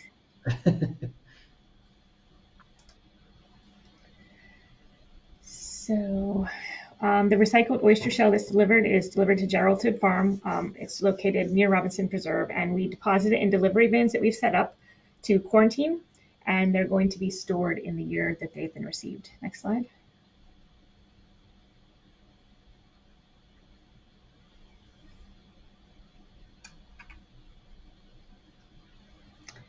All right, Sean's going to take the next couple slides, and then I will wrap up in a moment. Sure. I'll be really quick. I know we're short on time here. But just with our vertical oyster garden program, we're really excited about some of the progress we've been making. We've got a lot of community interest across the region here, not just in Manatee County, but in Sarasota, Pinellas, and Hillsborough as well. We've got a lot of volunteers, too, that will drive pretty far out of their way just to come and drill holes in recycled oyster shells and help us deploy those around the community. We recently submitted a T-Birth grant proposal with Gulf Shellfish Institute, which we're really excited about, which, among other things, will provide us with additional distribution boxes across those 4 counties I mentioned, kind of increasing our outreach and education. But really importantly and interestingly, hoping to quantify the local filtration rates and kind of understand the impact of what a single vertical oyster garden can do when deployed under a dock across Manatee County and, of course, across a lot of coastal Florida. As you know, we've got all these canal communities, and one of the big problems, at least locally here in Manatee County, is water quality in some of these canal communities. So trying to just find ways that are innovative and flexible to help contribute to water quality improvements, and trying to understand the effects of what these vertical oyster gardens could mean for those efforts is something that we hope to have addressed with this T-Birth grant if received. To date, we have more than 1,000 of these that have been deployed across the Manatee County and Pinellas and Hillsborough area. The number's a little bit out of date just because we have school programs that are constantly being added to this program. Every month there's somebody new who's a marine science teacher at a Sarasota high school or a Pinellas high school or whatever, and they're getting shell from us and building these vertical oyster gardens. And one of the biggest good but unfortunate problems we have is just with trying to keep up with tracking and understanding how many we're getting out of these vertical oyster gardens deployed and built out in the community. So again, just getting back to increased funding and staff, hopefully we're looking forward to ramping up this program and understanding better ways to improve the citizen science components of this. This kind of goes without saying that obviously everyone pretty much obviously understands the restoration process here, a bit of a VOG, but basically just one park that we've deployed them is Joan Durante Park. We put 50 out in July using stainless steel wire, rope, and stainless screws with permission from the dock owner on Longboat Key. 8 months later, we're starting to see oysters recruiting. But within a month, critically, you can see some of those benthic marine invertebrates that are already establishing on these shells too. And then on the far right picture, you've got some of the associated marine invertebrates like the flatback mud crabs and stuff you would see in a standard oyster bar. So, I think one thing that's really interesting about this is that it's obvious like we're not going to improve restoration efforts on some global scale with vertical oyster gardens, but it does raise and elevate the conversation and improve public support for restoration. And I think that's critical across the state, as everybody knows. So yes, they're one small vertical oyster garden or 10 or 20 of them or whatever that goes under the dock, but it raises the conversation and makes it more, hopefully elevates support for big scale projects like Sherry was talking about. And that's really the point, among other things, too. So ecological function, community support, and obviously all with the goal and aim of restoration. So I'll let Sherry jump back in here because I know we're trying to be quick. So Sherry, take it away. And yeah. So this slide is just basically an update. Basically, if you haven't seen the movie Unfiltered, it was great documentary. We were excited to see the film featuring some of our local celebrities and highlighting the oyster reef deployment at Prica Bayou. Last time Sean and I checked, those oysters are doing well. We've been discussing the next date for our oyster restoration working group, but we've been holding off on that for those of you that were involved with the first one while all our grant paperwork is finally processed. But we would like to revive that group later this summer once we get things going. And then lastly, one of the things that isn't on the slide, but I'd like to mention is that we have a save the date, September 14th and 15th. We will be partnering with NOAA at Robinson Preserve to do a Robinson Preserve practitioner workshop, and details and invites for that workshop to follow soon.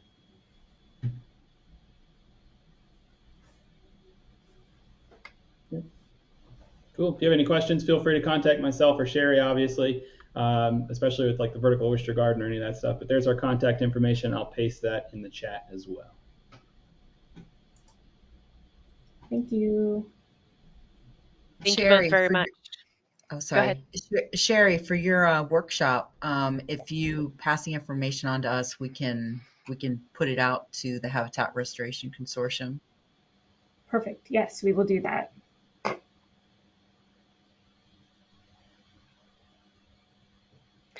All right. Next, we have Sheila. Would you like to talk about VOGs? Yeah. So it kind of follows really nicely to what Sean was just talking about, but just talking a little bit more about our vertical oyster gardening adoption program and kind of going into some of the details about the program and some of the resources that are available. So as y'all know, we don't work in a silo. So this project is a partnership between the Sarasota Bay Estuary Program, TBEP, and Manatee County, as well as START and some of the other organizations that if you look really closely, you can see. But basically, kind of what Sean alluded to was the VOGs are being built by different community organizations like Boy Scouts and different other groups. And then they're being housed at a VOG adoption station at Robinson Preserve. So you can see the VOG adoption station that we have for this specific project in this photo to the right. And so at this station, the VOGs are we have a VOG and VOGs in like a box. And then we've also worked with Dawn Witherington to develop a VOG specific educational poster. So this is available on our website in our educational products library. So if anybody around the region is doing oyster gardening or vertical oyster gardening and they want access to this poster, please feel free to take it and use it as you will. But basically the poster talks about habitat requirements for oysters, why they're important, and a bit about the life cycle of oysters. So then also on the poster, we have a QR code for folks that, so that they can register their vertical oyster garden when they adopt it. And so essentially the registration form is very brief. It takes less than a minute to fill out.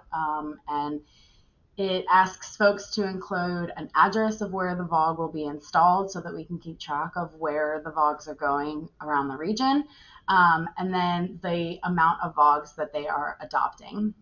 And then we also included a question to see if they're interested in participating in a citizen science monitoring program. And to date, most folks have said yes, that they are interested. And then to ensure that the adoptees are installing the VOGs properly, we developed an installation guide with Sean as the model that we posted on our website. Again, feel free to use this. This is a resource available for anyone in the region doing work with VOGs. So currently we have a map on our website that displays all the locations of the vertical oyster gardens that have been adopted just through this program. And we've had over 775 VOGs adopted to date. And what's really cool about this program is that, as Sean mentioned, that there's a lot of community interest right now. And so we have VOGs installed both in Tampa Bay, Sarasota Bay, and all the way through Charlotte Harbor. So I think that that's pretty cool. So sort of next steps, moving forward, I'd really like to see a more regional map of VOG placement locations. There's a lot of communities, municipalities that are doing these VOG installations regionally. And so I think it'd be really great to kind of include all of those locations in one regional map. What Sean alluded to, getting a better understanding of the effectiveness of these vertical oyster gardens would be a great next step. And then I get a lot of emails from folks doing vertical oyster garden work, both regionally and around the state. And so I kind of threw this idea of a potential community of practice or working group so that we can start to share some information, lessons learned, and we're not recreating the wheel. And that's it, super brief, but just some food for thought for folks. And my email is on the slide, and I can throw it in the chat if y'all have questions.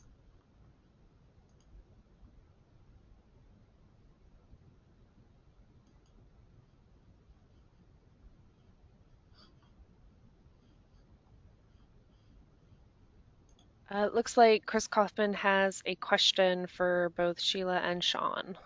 Do you have a standard spacing you recommend for deployment?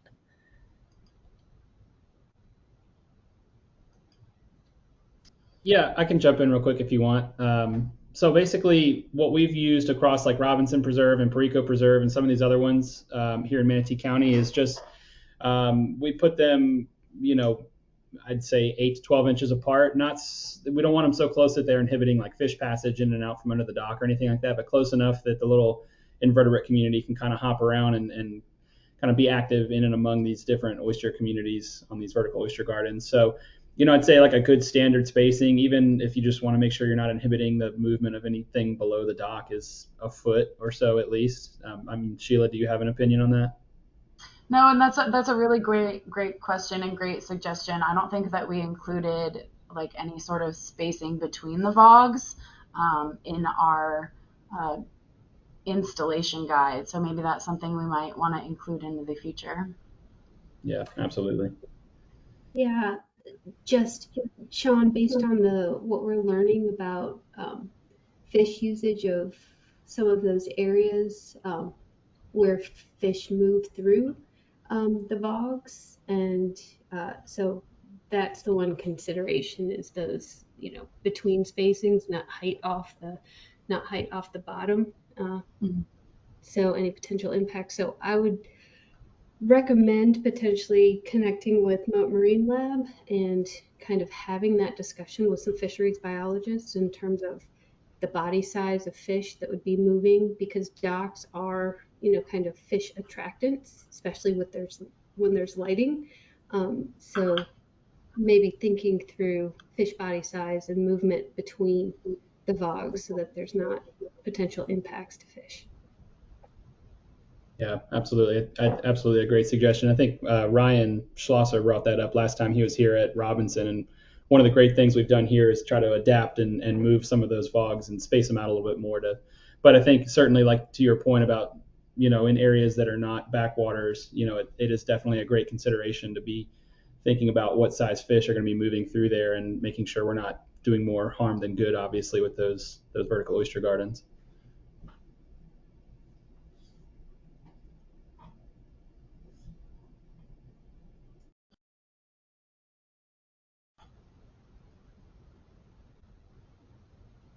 All right. I don't see any hands raised, and we're almost out of time. So thank you all so much. Sheila, thanks for the information. Does anybody have any other oyster restoration updates? Going once, going twice. All right. Um, let's see. Carrie, did you want to take over number 7 and 8? Sure. Thank you. So, thanks everybody for tuning in. I know we had a lot of information on oysters today. So, even if we didn't have a lot of chat going on in the actual consortium, I hope that, a couple of these ideas have been food for thought for folks. And please reach out to our speakers if you have any questions about their presentations. There's a lot of materials that are in our folder, including some references that Bill Pine provided on some of their research into the success of the Lone Cabbage Reef. So I'd just like to thank all our speakers. And the next step is to figure out what we would like to do for our next consortium meeting, and kind of get a vibe on whether folks liked the topic kind of format going forward.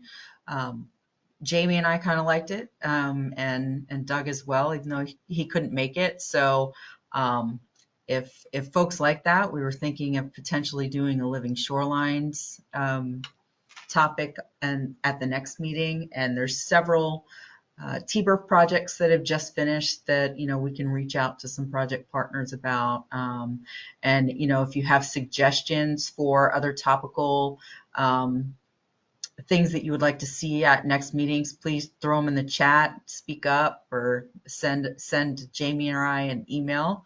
And thanks for tuning in. So at this point, I'll go ahead and ask if there are any other open discussions or other announcements that you all would like to do for our community, and then we can adjourn. So I got one vote for Living Shorelines. Thanks, Chris. This is Jeff. Yeah, Living Shorelines presentations would be great. Is there any place I need to sign up so that I would receive the announcement for any upcoming consortium-related webinars or what have you? Yeah, we do have a sign up for these emails. You can either send me your email, and Sheila, is our sign? Oh, thanks, Maya. Maya just put a link into the chat. All right, thank you. Yeah. So you can go ahead and sign up there, or if you have problems with that, you can always send me your email and I can add you to the list. All right, thank you.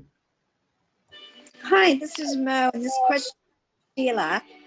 Why does Sarasota Bay have so many more bogs than Tampa Bay? I'm sorry, I missed that. What was the question? Why does Sarasota have more of these oyster bogs than the Tampa on that map you had showing them all? It just seemed like Sarasota's got us beat. Yeah, it does. Okay. Thanks All for right. being here, Mo. I think it could be that it's the bog adoption box is in Manatee County, so it's a lot closer to Sarasota Bay than it is more like Tampa Bay proper. So folks might be more incentivized to just jump over to Robinson that live in Sarasota region.